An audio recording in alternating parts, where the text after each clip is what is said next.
min sijilin mandud, dari tanah liat yang terbakar. Sudah lama terjadi, tapi hari ini terjadi lebih banyak lagi. Ini menunjukkan bahwa salah satu dari tanda-tanda itu sudah muncul, mengingatkan kita bagaimana mereka boleh menghabisi kaum muslimin bertetangga dekat, dari sejak mulai Presiden Amerika sampailah yang terakhir, terus mereka mempantai umat Islam. Lalu kemudian terjadi pula yang terakhir, tidak berakhir sampai hari ini, sampai Presiden Amerika mengatakan ini adalah ibu kota Israel, bahwa dunia akan berakhir dan kita semua akan mati dan alam semesta ini akan hancur.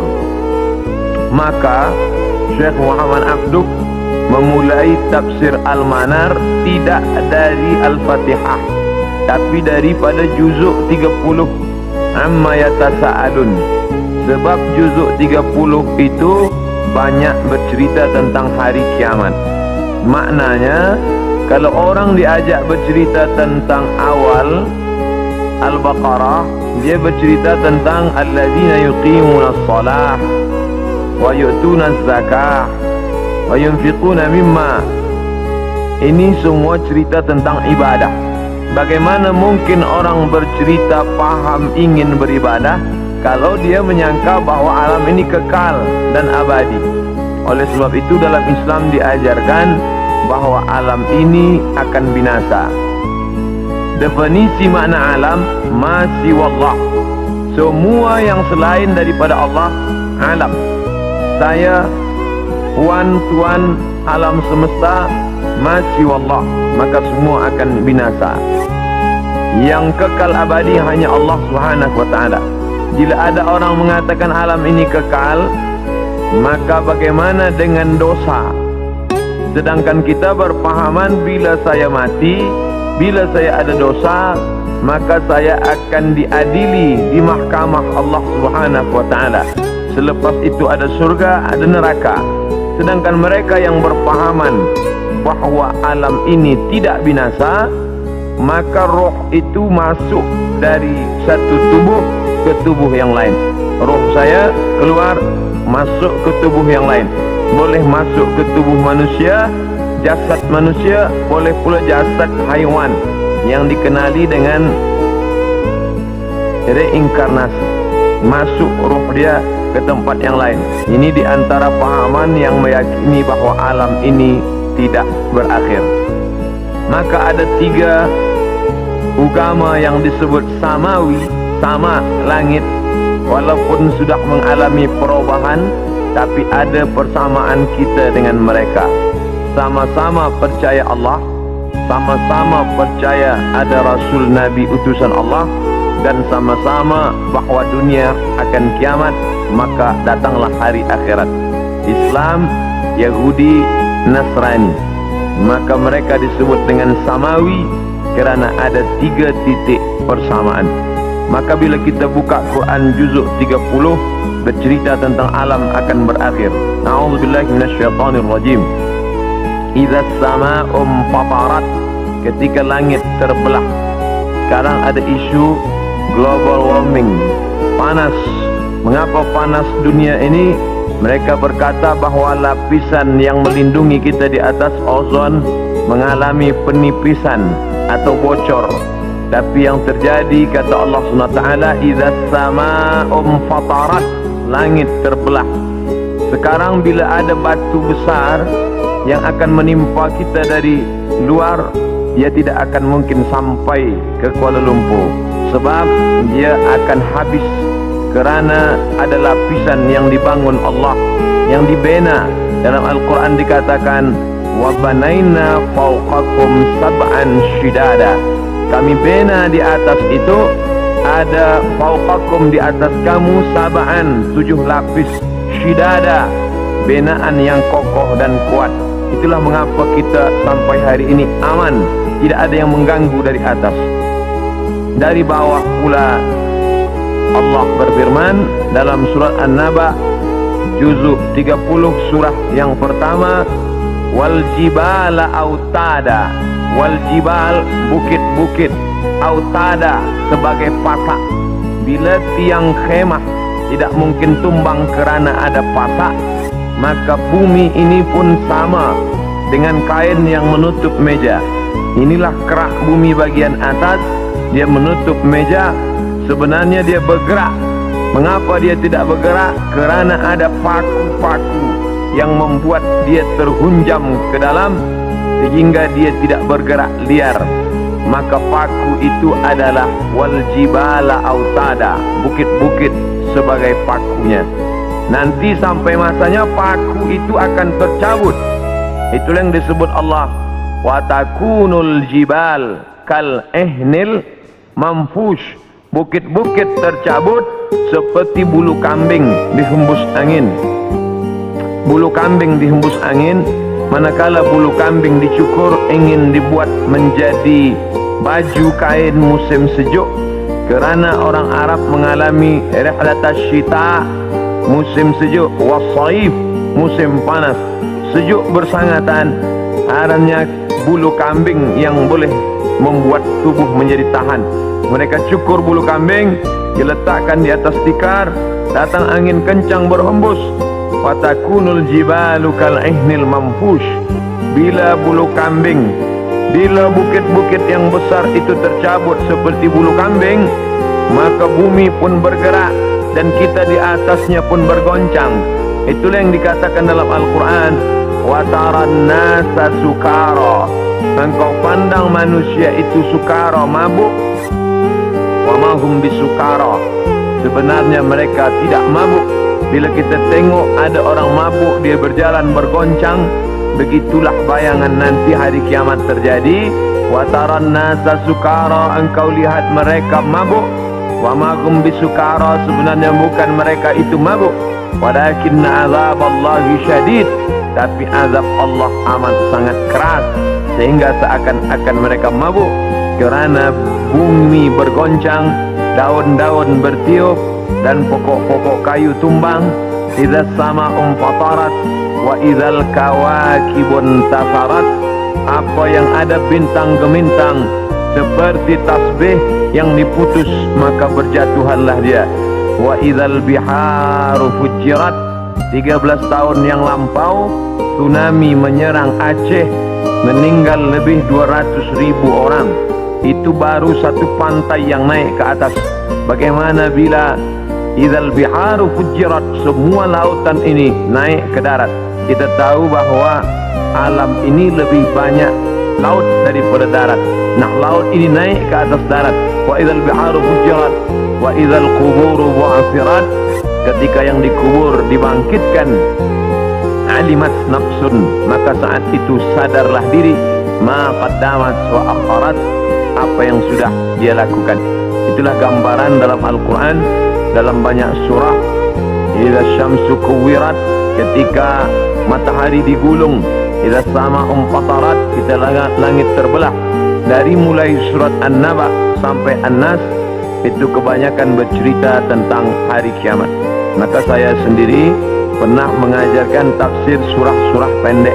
Kerana dengan mengkaji tafsir surah pendek ini, juzuk 30, membangkitkan rasa takut kepada Allah, memahami bahawa alam ini akan berakhir dan dunia akan kiamat. Nah, yang jadi masalah bila dia terjadi. Maka datanglah seorang sahabat bertanya kepada Nabi Muhammad sallallahu alaihi wasallam, "Ya Rasulullah, mata sa'ah, bila kiamat itu terjadi?" Nabi tak jawab. Itu menunjukkan bahawa Allah tidak berikan wahyu kepada Nabi untuk menetapkan hari bulan tahun. Nabi tidak menjawab, tapi Nabi balik bertanya, ma'a'datta laha. Siapa tadi yang bertanya? Manakala Nabi menyampaikan tazkirah, orang ini bertanya, mata sa'ah. Nabi diam saja. Nabi terus berikan tazkirah. Selepas itu baru Nabi tanya, aina sa'il? Siapa yang bertanya tadi? Saya, ya Rasulullah. Lalu kata Rasulullah, ma'a'datta laha. Apa yang sudah kau siapkan untuk hari kiamat itu? Menunjukkan bahawa hari bulan dan tahunnya tidak diketahui siapapun. Bila hari ini beredar berita bahawa ada tulisan ada orang yang mengetahui hari kiamat, maka bercanggah dengan Quran dan sunnah Rasulullah sallallahu alaihi wasallam. Kerana Nabi tidak pernah membicarakan itu kepada Sayyidina Abu Bakar, Umar, Uthman wa Ali wa an kulli sahabati Rasulullah ajma'in. Sedangkan Al-Quran jelas-jelas, a'udzubillahi minasyaitonir rajim, yas'alunaka 'anis sa'ati ayyana mursaha. Mereka bertanya kepada engkau tentang hari kiamat, bila terjadinya. La ya'lamuha illa hu, tidak ada yang tahu kecuali hanya Allah Subhanahu wa ta'ala. Tapi masalah tanda-tandanya, maka Nabi banyak bercerita. Tanda-tanda ini dibagi dua. Ada tanda yang bersifat fisik, nampak. Di antaranya ucapan Nabi, tatawul al-bunyan, berlomba-lomba membuat bangunan tower yang tinggi. Itu sudah tampak hari ini. Bahkan Imam Sun'ani menyebutkan, bila ada binaan, bangunan yang lebih tinggi daripada Jabal Abi Qubais, salah satu tanda hari kiamat. Hari ini kita melihat Jabal Abi Qubais dulu bukit yang paling tinggi di samping Ka'bah. Hari ini Jabal Abi Qubais lah yang paling rendah. Jabal Abi Qubais di belakang bukit Safa. Bila kita naik ke atas bukit Safa, ingin memulai sa'i menghadap ke arah kiblat, tepat di belakang kita Jabal Abi Qubais yang dipotong, dikerat, kemudian di atasnya dibina istana Raja Fahad dulu. Kerana Makkah itu seperti kuali, lalu kemudian di tengah itu Ka'bah, maka bukit-bukit di sekeliling yang paling tinggi adalah Jabal Abi Qubais. Hari ini Jabal Abi Qubais paling rendah, ditambah gedung-gedung tinggi dan Zamzam Tower paling tinggi. Maka ini salah satu tanda fisik yang nampak oleh mata. Lalu kemudian tentang bagaimana seorang ibu antalidal amatu rabbataha, seorang budak hamba sahaya melahirkan tuannya. Ini pun juga fisik, nampak dia oleh mata.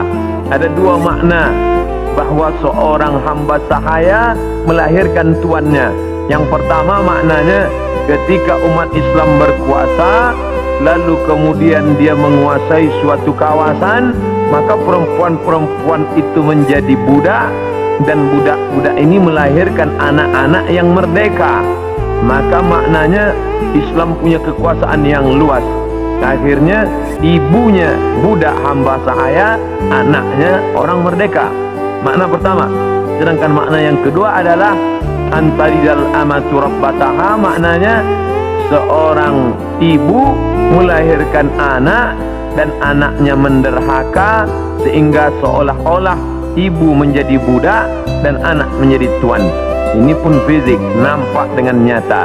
Saya termasuk suka mengkaji tanda-tanda yang tampak, tapi sebenarnya yang lebih condong daripada hadis-hadis itu adalah bukan benda, tapi condong kepada maknawi, makna yang terkandung di balik suatu ucapan Nabi sallallahu alaihi wasallam.